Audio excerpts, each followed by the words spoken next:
morning, ladies and gentlemen. I'm Dave Deptula, AFA's Dean of the Mitchell Institute for Aerospace Studies, and welcome to the release of our new report, Building a Force That Wins, Recommendations for the 2020 National Defense Strategy. The report was researched and written by Mark Gunzinger, Mitchell's Director of Future Concepts and Capability Assessments, and Lukas Autenried, a Senior Analyst here at the Mitchell Institute, both of whom are with us here today. As the title suggests, this report offers recommendations on three critical issues that the administration should address as it develops its next national defense strategy. The paper comes at a pretty critical time. The Biden administration recently submitted its first defense budget request that, quite frankly, some of us think needs some serious adjustments based on the results of this study. We're also very honored to host with us today Dr. Jim Miller and Elbridge Colby on our panel. Jim is the president of Adaptive Strategies, LLC, and a former Undersecretary of Defense for Policy from 2012 to 2014. Elbridge is a principal at the Marathon Initiative and served as one of the principal authors of the 2018 National Defense Strategy when he was a Deputy Assistant Secretary of Defense for Strategy and Force Development. So welcome, gentlemen, and thanks for joining us today. What we'll do is start with a presentation on the report, followed by brief remarks from our guest panelists, and then we'll move on to questions and answers. So over to you, Gonzo, for the presentation. Okay, thank you, General Deptula, and thanks also to Jim and Elbridge. Bring up the cover slide, please. It's great to have you all join us today. So we're going to start with a brief overview of our report. And I'll give you some context first. There's been a lot of debate over the 2022 defense budget proposal and how it does or does not align with the national defense strategy. Now, our report addresses why our military must selectively increase the size of some of its forces and field new capabilities that are going to be critical to defeating great power aggression as required by the defense strategy. The bottom line is there is no time for DoD to ramp up production of new capabilities and grow its forces in the event of a great power conflict. By the time DoD does that, China or Russia will have achieved their objectives, and the consequences would have a devastating impact on the United States and its allies and friends. So in this context, we believe DoD's proposed budget, frankly, continues the say-do gap between its own strategic guidance and the actions it is taking to address its priorities. We see this in the slowdown in fielding of some next generation capabilities, the failure to defend our forward bases against air and missile attacks, and more cuts to forces that are already too small to fight a single great power conflict, plus defend the homeland, deter nuclear attacks, and meet other defense strategy requirements. Next slide. So right to the point, our report addresses three things as mentioned by General Deptula that DoD's next defense strategy should address to decrease the risk of failure in a future peer conflict.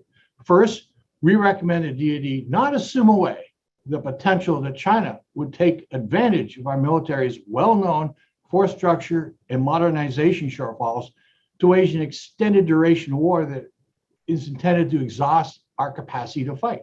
Simply said, sizing and shaping our military for a short war with China is a recipe for failure.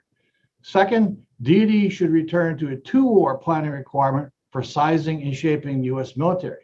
In combination, sizing for one war and a relatively short one at that sends our adversaries the exact wrong message and could even invite the aggression we seek to deter. And finally, DoD needs new all-domain warfighting concepts that will inform cross-service trade-offs that are going to be critical to developing a cost-effective war-winning force of the future. Next slide. So on to the meat.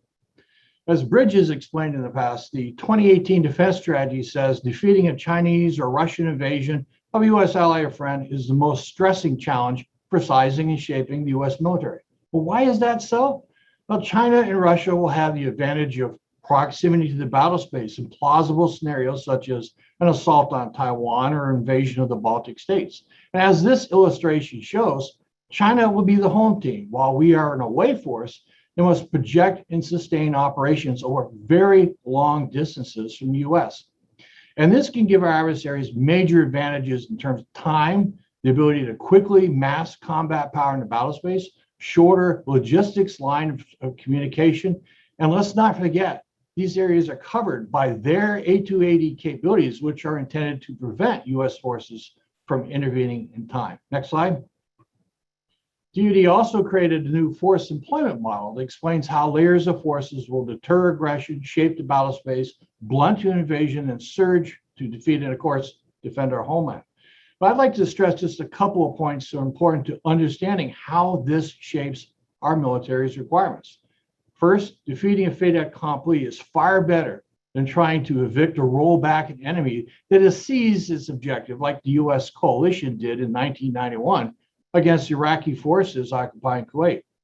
China and Russia are not Iraq, and the massive level of force needed to do this in the Baltics or to liberate Taiwan would be prohibitive, especially against a nuclear-armed opponent.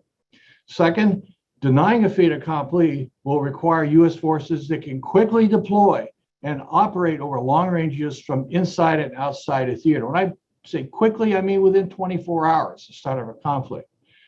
And third, U.S. forces must be prepared to operate in environments that will remain contested throughout a campaign. Again, a conflict against China or Russia will not be like recent wars, who are able to quickly gain and maintain control over the air, sea, space, and cyberspace domains. So this all translates to the need for more capabilities such as long-range strike systems, fifth-generation aircraft that can survive in contested areas, electronic warfare capabilities to degrade enemy threats, missile defenses to protect a theater, air bases, and so on. DoD has failed to invest in many of these capabilities over the last 30 years, or at least invest sufficiently. And its latest budget indicates it still isn't serious about going faster and fielding some of them. Next slide. So with this background, let's talk about the risk resourcing our military for a short war. Our report illustrates this with a few examples like the one shown here, where about 60% of the Air Force's fighters in the Pacific to blunt a Chinese invasion of Taiwan. So pick your attrition rate on this chart. At 5% attrition per day, about 236 fighters remain operational at the end of a notional fait accompli denial operation. And you can see the trend gets even uglier should the fight last beyond 19 days. Now, DoD hasn't had to think about high attrition rates for years, and it certainly hasn't sized its forces for them. Plus, the rates shown on this slide are not unreasonable. For context, the Israeli Air Force suffered an aircraft loss or damage rate of about 4.8% during the first week of the 1973 Yom Kippur War. And a 1974 Defense Science Board study applied attrition rates from that conflict to a European scenario that concluded that U.S. and NATO air forces could be decimated in a general war with the Warsaw Pact within 2 weeks. A couple of caveats here. We assumed on this slide that 44% of the 2030 force will be fifth generation fighters. And that's pretty optimistic given it's now only about 20% fifth gen fighters. And we also didn't include Chinese missile attacks on U.S. air bases, which could easily double these loss rates. We identify this as a major concern since the Army continues to refuse to defend U.S. air bases against air and missile attacks. Next slide. Of course, it's not just about having enough aircraft, ships, and other major weapon systems. DoD's chronic shortfall in PGMs is another major source of risk. And this example shows how B-52s alone could use up about half of the Air Force's total planned inventory of JASSM and LRASM missiles against Chinese targets in a little over a week.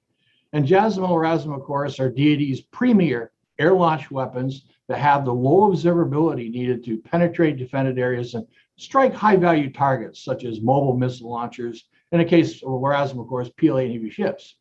So similar to the last example, this burn rate could be conservative since we only use B-52s to launch these missiles, while the reality is, but other bombers and fighters will as well. So a U.S. commander might exhaust these weapons in just a few days of fighting with China. And that means strike aircraft may have to use other PGMs that can be more readily intercepted by Chinese defenses, or weapons that would actually increase the aircraft's exposure to enemy threats. And that would increase aircraft attrition rates, reduce the tempo of our strikes, and of course, extend the window of opportunity for an enemy to win. Next slide. So we recommend the next defense strategy requires some of the services to organize, train, and equip for a longer duration fight with China. Specifically, we recommended defeating a Chinese fait accompli may not be enough. Our military must also be capable of a follow-on operation, such as a punishment operation that attacks the PLA's ability to continue to project conventional military power. And we illustrate potential targets for a punishment campaign in this triangle, such as the PLA's bomber and fighter bases, maritime forces, long-range missile launchers, and so on. Now, since the conflict with China would be air, sea, space, and cyberspace domain dominant, the predominant force providers for a punishment operation would be the Air Force, Space Force, and the Navy. Bluntly stated, it would not be a boots-on-the-ground fight between land forces. Next slide. And that brings us to our second area of risk, which is sizing the force for a single peer conflict. I'd like to start by pointing out the little table in the upper left-hand side of the slide, which illustrates DoD's force planning construct. Note the right-hand column includes requirements to defeat aggression by a single major power, which we've highlighted in red, defend the homeland, deter nuclear, non-nuclear attacks, etc. The sizing for one war increases risk that a second peer aggressor could take advantage of our military's engagement in another theater and make a move that we simply would not have the forces, the munitions, the logistics, and other capabilities to respond to effectively. And the rest of the slide shows a notional Russian invasion of the Baltic states, which has been the subject of multiple war games. But the point is, DoD should not ignore the risk that a second peer aggressor would take advantage of a situation where our one war military is engaged in another theater. Next slide. And just a couple of illustrations emphasize the potential magnitude of those force capacity shortfalls should that happen. Now, DoD already has a major shortfall in long-range strike capacity, especially a shortfall in stealth bombers that can penetrate and deliver large payloads of weapons. And the left-hand column of this slide projects the Air Force may have about 109 bombers available for combat missions in 2030. That's our projection. And that's an increase from today's 86 primary mission bombers, which is a new all-time low for the Air Force. The middle column shows that force might have a shortfall of about 77 bombers for a fight with China, plus maintain enough aircraft in the homeland to deter nuclear attacks. And then the right-hand column adds a conflict with Russia, which nearly doubles the size of the shortfall. And this is why multiple analyses have shown the bomber force, which gives U.S. commanders the ability to immediately go on the offensive against an invading force, should grow to at least 240 stealth bombers, plus, of course, the existing B-52s. Next slide. And it's a similar story for the Air Force's fighter force, and this example is also based on classified analysis. What these columns don't show is the mix of fourth and fifth generation fighters in the 2030 forces I mentioned. A future high-low force mix that is skewed more towards fourth generation fighters will result in increased attrition rates in combat. Plus, the Air Force no longer has a reserve of fighters that can roll out to replace combat losses, and also has a significant pilot shortfall today. And it really has no margin to absorb these losses, and it would take years to replace highly trained combats that are lost in combat. And that's why we think trading force capacity for new capabilities is a high-risk endeavor. The fact is the Air Force and the other services have already traded as capacity for capability numerous times over the last 30 years. And frankly, now it needs more of both. Next slide. So the question of cost inevitably arises, by which I mean the cost to rebuild a two-war force. It doesn't have to be as costly as some might think, since growth should be selective and based on the predominant forces that commanders will need for a fight in the Pacific and another one in Europe. As a first principle, we recommend that DoD as a whole, not every service, should have a two-war force. So the next defense strategy should define pacing scenarios that each service should use to size and shape their forces. Next slide. In the case of the Navy and Marine Corps, a fight with China should drive their future requirements, since it will be sea, air, space, and cyberspace domain dominant. Next slide.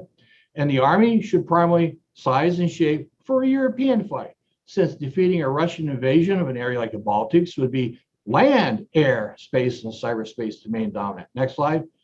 And the Air Force should be sized for both theaters, since Pacific and European commanders will need air forces that can rapidly respond from inside and outside the theater to launch those high volume strikes against invading forces and perform other missions to ensure victory. Now I'm going to turn the stick over to Lukas for a minute. Next slide. Thanks, Mark. So the third area of risk our report addresses is the lack of current joint warfighting concepts that can provide a foundation for making trade-offs that maximize the combat effectiveness of future joint force operations. Really, there are two elements to this. The first is that the Joint Staff's joint warfighting concept is late to need. Now, we've had 3 successive defense budget requests that were supposed to focus on the 2018 defense strategy's priorities, yet the services have lacked a shared understanding of how they intend to fight together against a peer adversary in the future. This has been a real missed opportunity. And second, warfighting concepts that are the product of the Joint Staff's consensus-driven doctrine development process are typically laden with each of the services' equities. Now, this increases the risk that DoD will waste resources on excessively redundant programs while exacerbating existing capability gaps like missile defense, which Mark mentioned before. Now, this kind of joint warfighting concept will support, instead of challenge, the ambitions of the services that each believe they need more top line to implement their individual visions and operating concepts. And quite simply, this is not going to be affordable given the flat or declining defense budgets we expect moving forward. Next slide, please. So we feel a better approach would be, first, rather than a single concept, to develop a series of all domain operating concepts that account for key differences in potential conflicts with China and Russia. And second, that these concepts maximize our military's overall combat power rather than reinforce the service's individual equities. Now, this should entail conducting cost per effect analyses to determine cross-service trade-offs. Or in other words, DoD should develop all domain warfighting concepts using a process that also assesses the business cases for candidate approaches and prioritizes those that will maximize the U.S. military's mission effectiveness. And we feel that long-range strike offers a great example of why this type of analysis is necessary. All the services operating concepts emphasize the need for a new generation of long-range strike systems to counter A2AD threats and to create other effects in contested battle spaces. And they're all developing those capabilities accordingly. However, the truth of the matter is not all long-range strike capabilities are created equal. Now, this chart compares the cost of a notional Army long-range hypersonic weapon battery with a new stealth bomber and an existing B-52 bomber. As you can see on the left side of the graph, we started with the fixed cost to acquire the LRHW battery and new stealth bomber, as well as their operations and support costs for a 30-year period. Now, there's no acquisition cost for the B-52 since buffs are already in the force, although we did factor in the cost to re-engine it and perform other upgrades the Air Force has planned for the aircraft. Now, as you move from left to right across the chart, we added the cost of munitions expended by each type of platform. As you can see, the cost of the LRHW option quickly exceeds the cost of both the bomber options. In fact, the number of weapons expended by the bombers at the crossover points identified by the red arrows are roughly what each bomber could carry in a single sortie. Now, if you extrapolate this out to the likely number of aim points in a conflict with Russia or China, you can see why air-launched effects must deliver the preponderance of strikes and why very long-range ground-based fires could quickly become unaffordable beyond a niche capability. So we recommend that DoD conduct similar kinds of analyses to inform its investment decisions. And critically, these assessments should be domain, service, and platform agnostic, focusing instead on how best to achieve mission goals in future operations. And with that, I'll turn it back over to Mark for some concluding thoughts. Mark.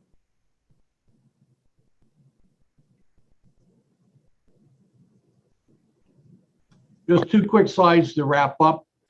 This is what we've already talked about, our 3 recommendations. Theory of victory should also hedge against the Chinese decision to continue operations that would exhaust U.S. military, returning to a 2-war force sizing construct to hedge against a second opportunistic aggressor.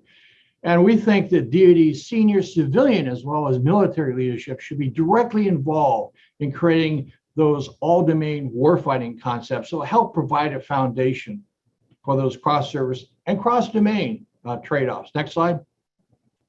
We think a good place to start in developing those concepts would be to conduct a focused review of the services, roles, and missions, and do that at the front end, not at the back end. Here are three areas we think are ripe for that review: future long-range strike force providers, responsibility for air-based air missile defense, a long-running issue that has remained unresolved. And so with that, our report will be online immediately after this presentation, and I look forward to your questions. General Datula, back to you. Yeah, no, thanks very much, Gonzo and Lucas, for that.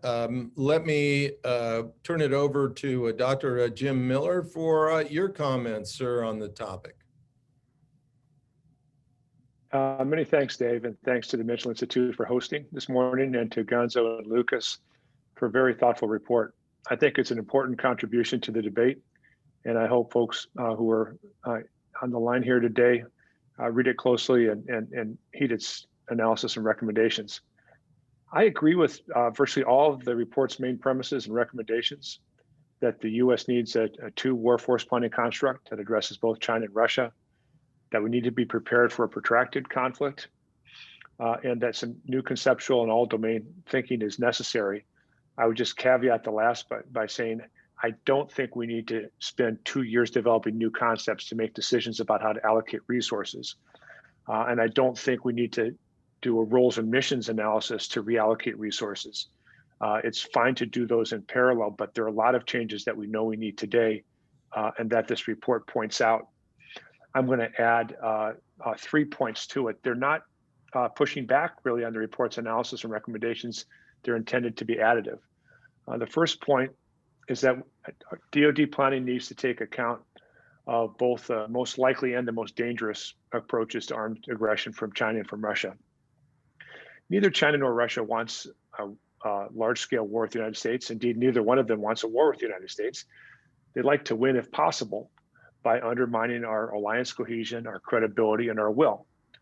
So even as we undertake the types of steps that this report recommends for long-range strike and related capabilities, we need to think hard about the likely and indeed in some ways ongoing scenarios involving coercion and subversion.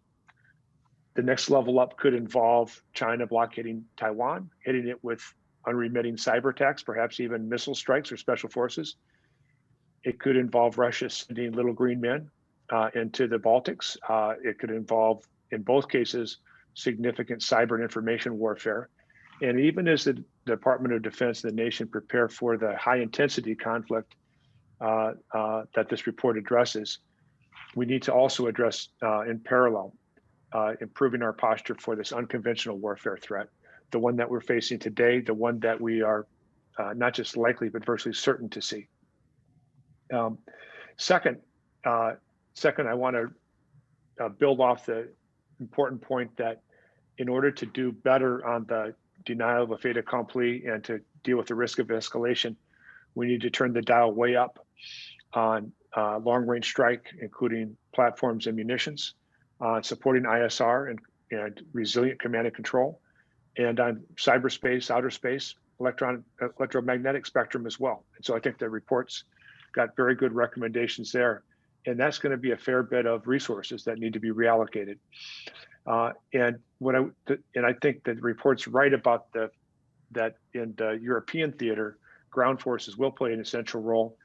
It's important to note it's predominantly the ground forces that are there today. It's predominantly our forward presence and our allies' capabilities. And building out those capabilities, ground forces, tactical air, et cetera, and making them resilient to both subversive attacks, cyber attacks, and to direct kinetic attack is going to be incredibly important. And the point I want to emphasize that I would add to this report is that for the Indo-Pacific theater, for China in particular, undersea warfare is absolutely critical for the United States. Our SSN force structure has gone down substantially over the last couple of decades. The 4 SSGNs that carry cruise missiles are slated to go out of service within the next decade. And this is an area of potential enduring U.S. advantage. We need to build out our undersea force structure. And because of the costs associated with building more SSNs in particular, it means the Navy should turn the dial up on unmanned undersea vehicles that provide basically an undersea arsenal ship. I think there's doable concepts there, and the cost of those unmanned vehicles is likely to be far less than for manned SSNs. That's additive to the report, and it adds to the budgetary pressure of meeting the report's strategic analysis. And the third point I would make, again, starting with the report's analysis, escalation is certainly possible. And I believe the DoD and indeed the nation need to analyze this and game it out and unpack it a little bit.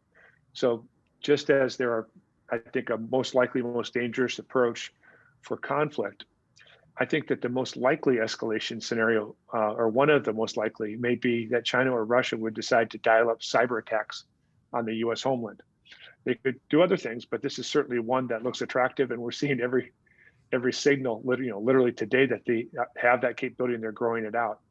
I think cyber attacks, and for that matter, attacks on space assets and undersea assets, including undersea cables, is far more likely than large-scale conventional attacks, let alone nuclear attacks on the United States. We still need to deter those conventional and nuclear attacks, of course, but we have a long way to go on cyber and space resilience. First, to support the warfight. Secondly, to support this escalation scenario or set of scenarios in which both China and Russia could attempt to impose economic costs while they reduce the capabilities of our military through cyberspace and outer space. I want to, finally on this, call out to the Biden administration for putting out a concept for integrated deterrence, by which I think it means not just integrated military tools, but comprehensive national tools that gets to our credibility, that gets to our ability to impose diplomatic costs and economic sanctions and so forth. Those are fundamentally important. They're not sufficient without taking the military steps that this report outlines, and I think is the baseline for where we should go. But I want to call out that the administration is on a good track there, and I hope that it pushes further. So Dave, Gonzo, Lukas, I'll stop there and look forward to further conversation. Thanks very much for your comments, Jim. Bridge, over to you. Great. Well, thanks, Dave. Thanks, Mark and Lukas, for a really a great report. I think I have some issues, some differences, but I think this is exactly what the conversation, the debate we should be having within this framework. So I really, and it's also just really refreshing for you guys. You really grappled with the NDS as it actually is, and that's sometimes I get a little frustrated, but you guys really understand it, and I think are getting at the tough issues, which are very real ones. It's great that my great friend and mentor Jim Miller went first, because there will be a nice little a difference, parting of ways that I think will illuminate some of the key issues here. I think that conflict, and I'll point to my friend Matt Donovan in the chat, I think put it very well.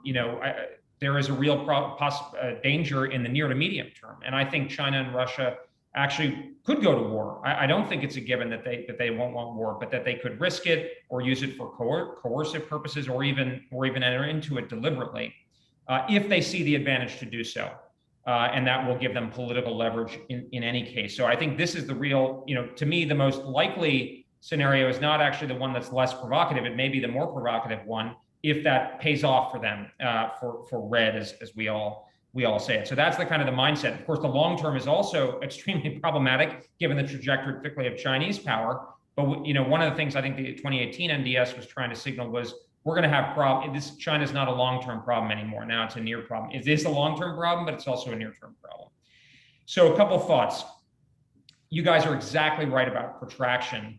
And, I think, and Jim, I think, has made this point to me. Sometimes I've been accused, and some of my colleagues have been accused, for maybe oversimplifying. And if we did that with the fait accompli, I'm prepared to plead guilty on the charge, because I think it was urgent enough. But you're absolutely right that protraction is a critical issue. I would just say that the fait accompli, getting the fait accompli right is the ticket to entry for the protraction problem. You're not going to have a protraction, and I know you guys know that. But I would just say we're not where we need to be on the fait accompli, as you guys know. I mean, your munitions charts are showing that, and it's just so frustrating. And we've got a lot of bipartisan agreement. I mean, Deputy Secretary Hicks, Undersecretary Call, the nominee for Assistant Secretary for Asia, Eli Ratner, put in his APQs for his hearing, I think today or tomorrow. General Admiral Aquilino, everybody's saying it, and yet here we are. We're still not where we need to be. And I know that was Matt's question that hopefully we can get to. But I think we got to deny. But then I think you're absolutely right about protraction. I think protraction is the top priority dealing with that. I think you're right, and actually in my book that maybe I'll get to pitch at some point during this, I actually call it denial cum punishment. I think you refer to it as punishment, but actually I think the way that you're talking about it, it's kind of a mixture. It's strict denial for the fait accompli, which is we want to win that within limited, plausible limits. And then it's going to be, we're going to deny presumably some capacity for them to regenerate the invasion capability or otherwise strike. But ultimately the sort of victory mechanism is a form of punishment. It's the steady erosion of something that they value and an acceptance of a limited defeat, I think is, to me, how I think about it. It seems like it's similar. Actually, it's validating actually to see you guys come out of the same place. But the kind of targets that you're talking about are, it's not area bombing of cities, obviously. So I think, and that makes perfect sense. And I think that's what we need, Air Force, and we need penetrating strike, obviously Navy is Space Force as well. I agree with you in principle about the two war force, sure, but we're not where we want to be on the one war. We got to get one war right. Sure, two war is great, but your point about how much of a deficit we have on heavy bombers, munitions deficits. Jim mentioned the submarine bathtub. We're way behind just on the one war, and it's getting worse. I look at Tom Shugart's testimony to the Senate Foreign Relations Committee. The trend lines are even worse. So I'm thinking, sure, yeah, in theory, but if I'm orienting my money, I'm saying we got to win the big war, and the biggest war that we got to win, and that includes protraction, is China and Asia, because Russia can't plausibly dominate the whole region. There will be balancing. There is risk there. But I want to make sure that we get that right, China and Asia first. And I think I'm not as convinced as you that there will be the savings you suggest by orienting the services, because it sort of seems like they're kind of looking, at regions already. I don't think they're all preparing for that. I could be wrong. But then okay, so is the money there? I don't see the American people saying it. Given where the administration's budget is, where inflation is, maybe we'll get hopefully an incremental increase in the top line based on the Pentagon's budget request, the administration's. But I don't think we're talking about the levels that we need. And I'm not sure it would make sense, given the impact it could have on the economy. I don't know. But I don't think that means we ignore the problem. But this is where I think we need our allies to step up. It's completely inexcusable and unsatisfactory that European allies are not contributing 2%. At most, and I've got a piece, I say this to the Germans directly, I've got a piece in a German defense magazine coming out. You got to hit 2%, and whatever that number is, to be able to generate most of the combat power for a conventional defense of Europe. Look, we can still buy a little bit of, I think, Air Force capacity, space capacity, that kind of thing, to help in a European fight. Of course, our nuclear deterrent. But this isn't a completely unsustainable situation. I think we have to, look at that in the face. At the same time, we need to put pressure on the Japanese and the Chinese, the Japanese and the Taiwans to do more, so that we can mitigate the simultaneity problem, which is very, very real. But I guess my point of view is I don't think there's any way we're going to be able to have a simultaneity force. We can mitigate the dilemma, but it's going to remain. And in that context, I really want to make sure that we get China and Asia right. And I'll take risk in the second theater. And then really we should, in my view, and some of you may have heard me say this, if you're not working on denial of China in the Western Pacific, sustaining the nuclear deterrent, or a more cost-efficient way to do counterterrorism, I think you should be looking for a new job, whether in the military or out.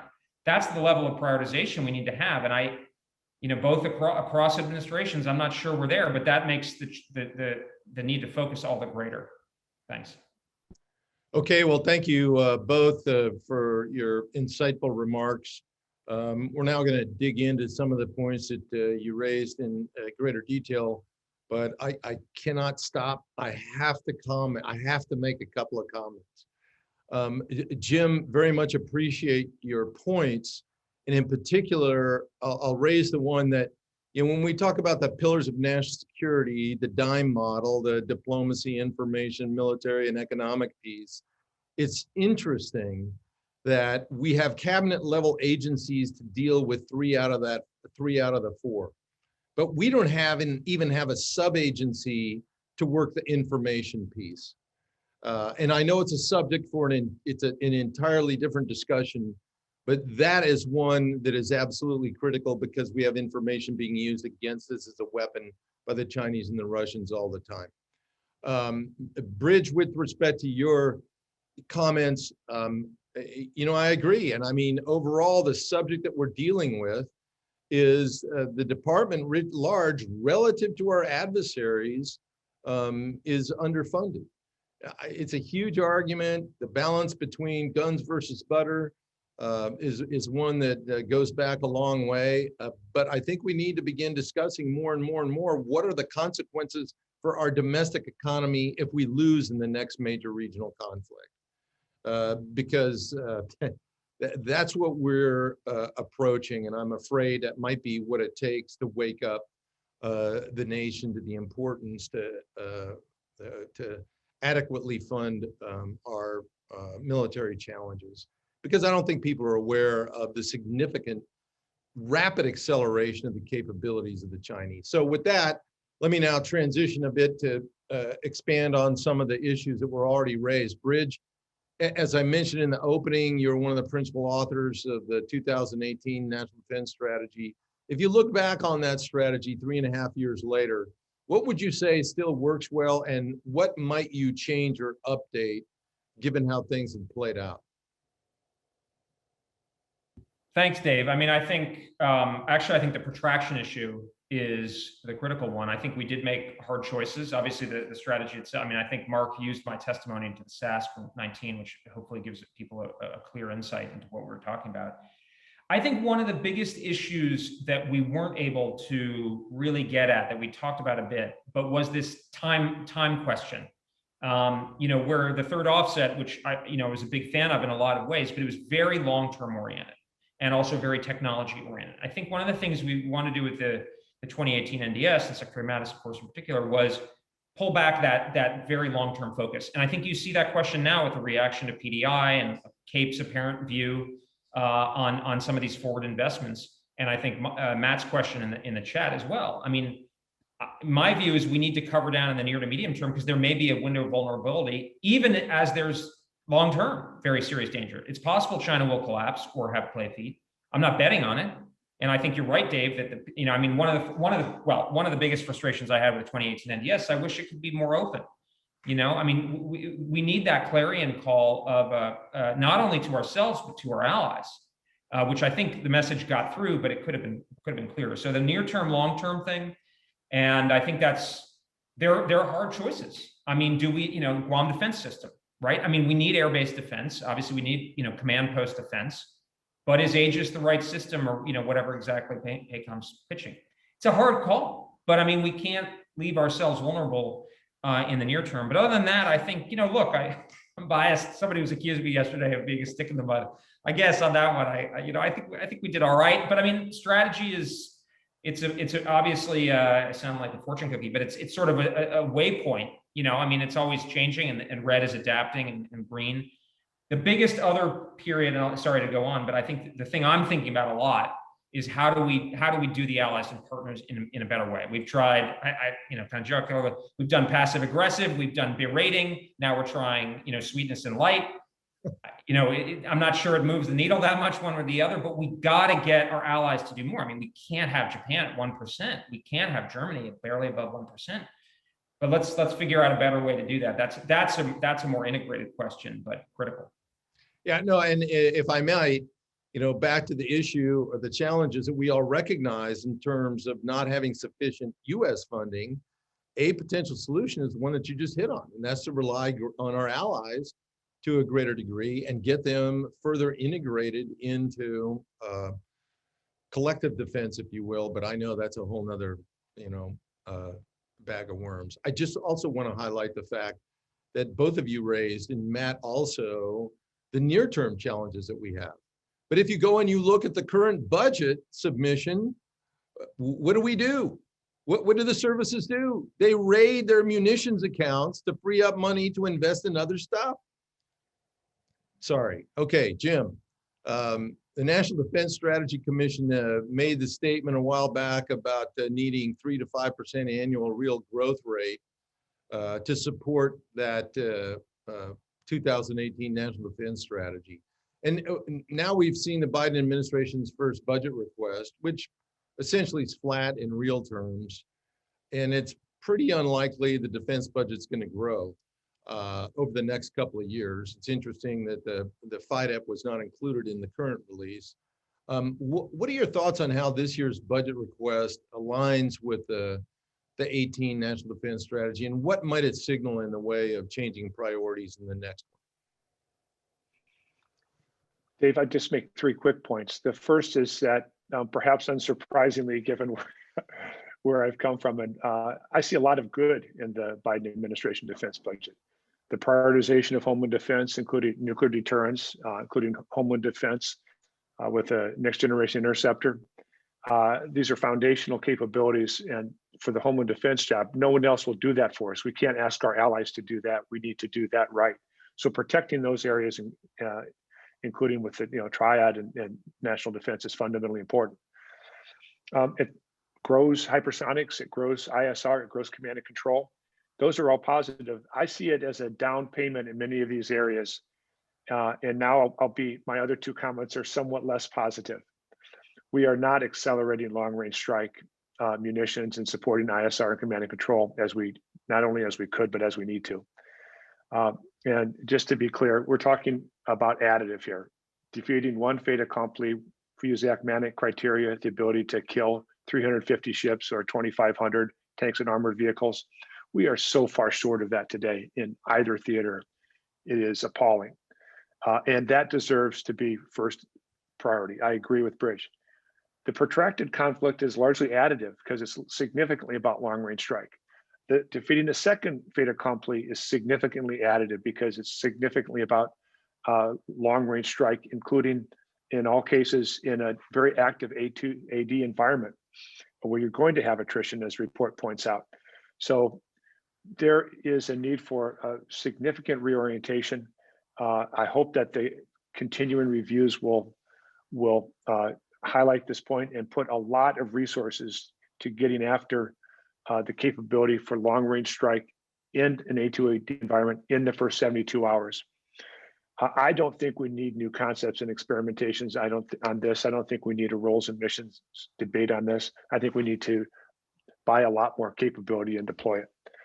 And what that means, my third point is, okay, if you're going to spend many tens of billions of dollars, perhaps getting into triple digit toward $100+ billion on these sets of capabilities, long range strike munitions, ISR, command and control, and making it cyber and space resilient. Either you're going to grow the budget a lot and or you're going to make some very difficult choices. And I think that means that getting agreement on the Hill is going to be fundamentally important, because even if we were at the 3 to 5% NDS levels, we still have hard choices. And without that, we have even harder choices. And to me, it means hard choices within each of the services. And here I differ slightly in that I would take risk on 4th Gen Air to ramp up on 5th Gen Air and to sustain the bomber force, because they're bigger trucks. If I'm going to have a non-stealthy truck, I want it to be a big one. It's really hard to, as the Navy's attempting to grow its surface combatants, and it did take some initial steps with LCS to bring it down. A ship that's launching aircraft or missiles is going to be a big, fat, juicy target in a great power conflict, and we need to focus much more on undersea and obviously on Army force structure. Some very hard choices to make, and they can't be made willy-nilly, and they need to be, if you will, made with a scalpel, not with a hacksaw. Okay, fine, but they need to be substantial and sustained over time to create a wedge that makes room for these other investments that we absolutely know that we need to deter great power aggression. Hey, Jim, Mark here, real quick. On the roles and missions and on the new operating concepts, I agree with you. We need decisions and not just more prolonged reviews and development of theoretical concepts that take 3 years and never make any progress. Those are vehicles decisions, yes, but I agree we cannot wait to do the kinds of things you're talking about to increase resources of those kinds of capabilities. We need a bridging strategy that starts that now, and the others will come. On air and missile defense in particular, DoD has to sort out who is going to defend our 4 theater air bases, or we're not going to be able to generate the kind of combat power we need to defeat fait accomplis, et cetera. All right, thanks, gentlemen. Let me give you both one more before we open it up to the audience. So this is for both of you, Jim and Bridge. The recently completed G7 summit serves as a reminder that a key U.S. strategic advantage, our partners and allies, both of you have hit on that before. What could the United States do to rely more on the capabilities provided by our allies and partners? And I think I already know some of you touched on this. Should they contribute more to offset some of our military's capability and capacity shortfalls? Either one of you. Okay, Bridge, I'll go first, and then you can augment, correct, and amend as you see fit. Again, I say three things here. First is that the political relationships are fundamentally important. I think President Biden's trip to NATO is a good start. Having Secretary of State and SecDef, Blinken and Austin go to Seoul and Tokyo early on is a good start. I expect this administration will follow through there. And part of that political relationship is asking the hard questions as hard asks. You need to invest more. Taiwan needs to do more to improve its resilience to cyber and sabotage, for example. Germany needs to not just increase its defense budget, but increase its capabilities, in my view, and so on. So that's thing one. Thing two is that we can understand that there's a little opportunity or a significant opportunity for a division of labor here, in that the U.S. has unique capability to bring not just global assets, but space, cyberspace, high-end electronic warfare assets to bear, as well as strike capacity that can both, some of which can be within the bubble, the A2AD bubble, if you will, but much of which can come from outside, and so be more survivable. And so thinking about those allied concepts as well, and since I raised the issue earlier about dealing with unconventional warfare, say this is particularly important that our allies and partners step up to their efforts on unconventional warfare. Fundamentally, it's first and foremost, that's a political informational fight. They need to do better. We need to work with them and help them, but they need to do better. And third, I was part of an export control reform effort under Secretary Gates. I felt at the time we got about a half a loaf. I think that the part that we got has shrunk over time. We need to be able to export not just F-35, but many more of our very high-end systems to our allies. And the reality that, to only overstate it a tiny bit, the reality that the Chinese are stealing the technology from many of them, and then we turn around and tell our allies we can't and partners that they can't have it, or that they're going to, it's back of a 3-year process, just doesn't make any sense. We've got to do better on that, and that will involve not just selling them things, but working with them and sharing some technologies and taking some risk in that regard, so that we're aiming to not protect everything, but only protect the crown jewels. And we're aiming to succeed by moving faster on technology and innovation, not by having a giant set of elements in our force that our allies can't access. I'll stop there. Yeah, well, thanks, Dave. And I mean, I think the scale of the geopolitical challenge is so grave that it requires a fundamental overhaul of our sort of defense, our whole sort of political military strategy, certainly since the end of the Cold War, which basically rests on the United States clearly at the top, and everybody's sort of subordinate, if not totemic elements. And people like Jim Thomas have been saying this for years. But I think the key point here is the primary theater's got to be the Western Pacific. And there, Japan is the third largest economy in the world, or fourth, depending on how you measure it. We need them to be like West Germany in the Cold War, which is to say a very robust conventional military dedicated to collective defense, Dave, as you said. There's no war that the Japanese would be in that we wouldn't be in. Why don't we have a combined forces command? They should double their defense spending yesterday. They should spend it on things that are relevant for a Western Pacific scenario. I mean, if Taiwan falls, I don't see how we sustain the Senkakus. I mean, it's like a hop, skip, and a jump away from Taiwan. So, I mean, my view is we actually have a crisis in our U.S.-Japan relationship now, because we don't seem to recognize that we're in a crisis, which means that we are in a crisis. That's like the real crisis.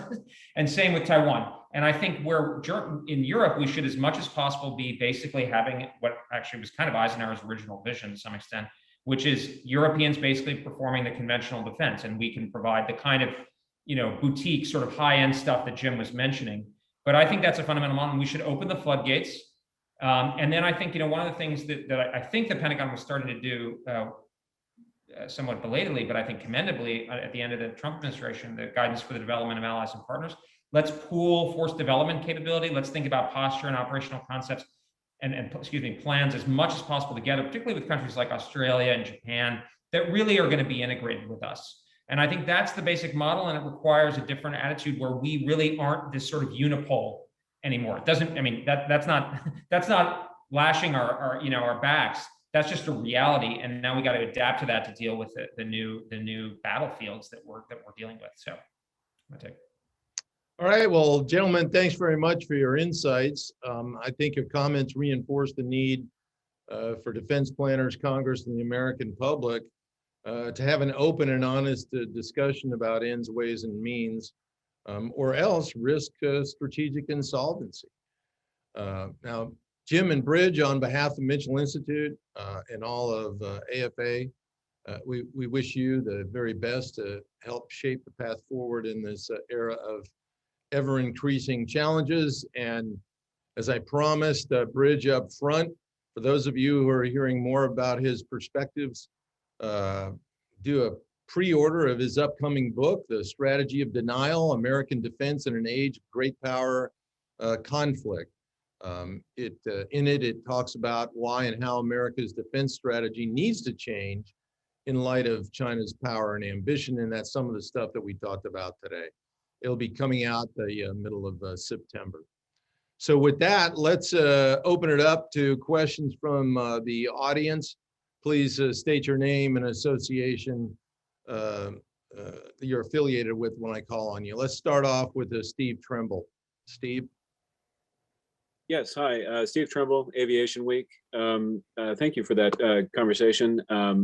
So on the Pacific side, and on long-range strike capacity, we've seen over the past year, South Korea, with the agreement on indigenous ballistic missile development, Japan's investing in hypersonic light vehicles and cruise missiles, and Australia has just joined in with Sci-Fire for hypersonic cruise missiles. How much does that relieve that long-range strike munition gap, or to what extent can you build it into a force structure plan like this? And then secondly, with the export reform comments that you were talking about, or increasing access, would you add the B-21 to that list of exportable items if, say, Australia or Japan or South Korea wanted to afford it? Steve, Mark Gunzinger here. I'll start very quickly. It's great to see our allies and partners making investments in those kinds of munitions. I see them as additive and complementary. I do not see that they are going to significantly reduce our requirements, and we shouldn't use that as an excuse to not pump up our investments in long-range strike capabilities, including, of course, munitions. As for the B-21, all security issues aside, I think it would be great to see, for example, the United Kingdom to have a long-range strike capability once again. Anyone else care to comment on that one? Well, I think the only thing I'd add is this is where the integration with the allies is really necessary. If you can't command and control, if you're not prepared, if you're not positioned in the right place, it doesn't do much for you. I mean, I think that's where the Australians are really good. Guinea pig is not the right term for our Australian friends, but somebody to really try to work out the kinks with. But I think that's where we would want to get with the Australians and the Japanese, or the Koreans, hopefully. But there's more political difficulty there vis-a-vis China. Yeah, I just a quick comment. I agree that it's helpful that our allies are developing more strike capabilities, but fundamentally agree with Gonzo. Our requirement is still very substantial, and we're well short. And I think we should be looking for both creative basing arrangements for B-21s, including UK and Australia, and have that conversation with our allies first, and then have conversation about whether they're interested in buying into the program as well. Very good. Okay, how about John Turpak? Yes, good morning. Thanks, gentlemen. The Air Force has been pushing for a roles and missions debate on just these topics for a number of years. There's been a lot of resistance, even from General Hyten. What do you think is the reason for the resistance at that level? And realistically, what are the odds that this is sometime going to happen? Mark here. I'll tell you that I helped co-lead the department's last roles and missions review, which essentially came to naught for the same reason why a number of them have, and that is they challenge services rice bowls. They challenge programs of record. That's exactly what needs to happen today. They need to be challenged. I'm all for a focused, not overall sweeping 2-year-long review, but a focused review. Better yet, I'm all in favor of some decisions in some critical roles and missions areas that frankly have been studied to death over the years. I would just pile in, and here I have coming from a somewhat similar perspective as Gonzo, I think, but phrasing it a little differently. I'm more interested in the reality of what happens with force structure and capabilities and the operational capability of U.S. military than on having a debate over specific roles and responsibilities. We know that we're short in critical areas. We know the type of capabilities, including bombers with long-range munitions, including undersea warfare that needs to be ramped up. Let's do it. Okay, very good. I'm going to switch over to the chat section on questions. Here's one from Stephen Schenkel. Quote, integrated deterrence is becoming a new buzzword, not a bad concept. And we seem to talk about conventional forces separate and apart from nuclear forces and recapitalizing them. Do you think there needs to be a better integrated understanding of the connection between nuclear forces and conventional capabilities in the deterrence equation, unquote? I'm going to jump in here real quick up front and say, if we continue to keep on underfunding our conventional forces, as has been the case, we're going to have to start considering potentially the use of lower yield nuclear weapons as a means to offset our conventional weakness.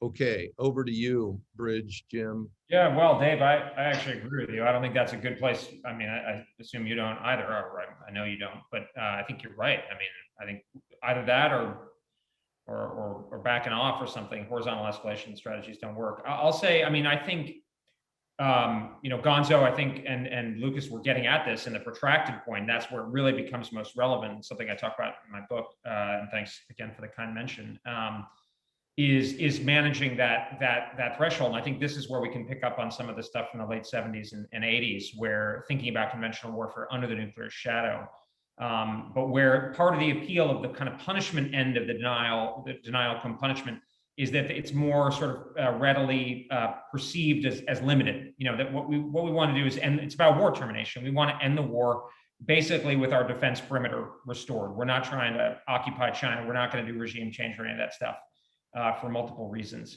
But so we're going to really need to think about that, because obviously B-21s are going to carry conventional and nuclear. They're going to be going all over places if we're successful, if we're lucky.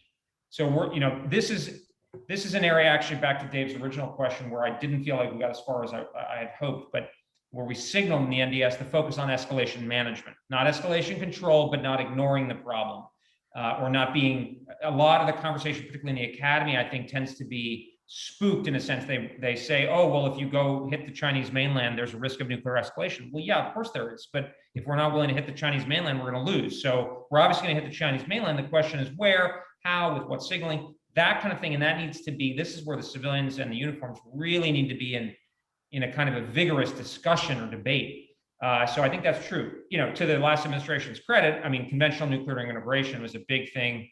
People like Greg Weaver really know this stuff. So hopefully that's continuing. I will say a little bit of I don't want it to sound like a cheap shot. The integrated deterrence moniker worries me, because like my experience and my sense in the department, especially given the constraints and the severity, is let's keep it simple, stupid. The great thing about the RAND Ochmanic standard is, if we can do that, we'll be okay, and everybody can kind of work towards it. There's a better way of thinking about it, in the platonic universe, but in a large organization like the defense establishment, we need people to be focused. And when I hear integrated, it sounds like, well, hey, and to Gonzo's point, well, that thing, yes, my platform or my force posture won't help you in your denial of fait accompli, but it's integrated. It helps reassure allies, or it there's a horizontal escalation thing. And it's like, no. We can't do that anymore. We got to just be, are you killing ships in the strait? And I realize that's too reductive, but it's that level that I think we need to be at this point, given how bad things are and how short we are money-wise. 2 quick points. I like the integrated deterrence concept, and I see it applicable primarily to information and political warfare, gray zone conflict, countering coercion, keeping allied cohesion, and so forth. We still need the military capabilities that Bridge was talking about, the strike capabilities in ISR and so forth. And second, Dave, I think your proposal is a bad idea whose time I hope never comes, and it reinforces.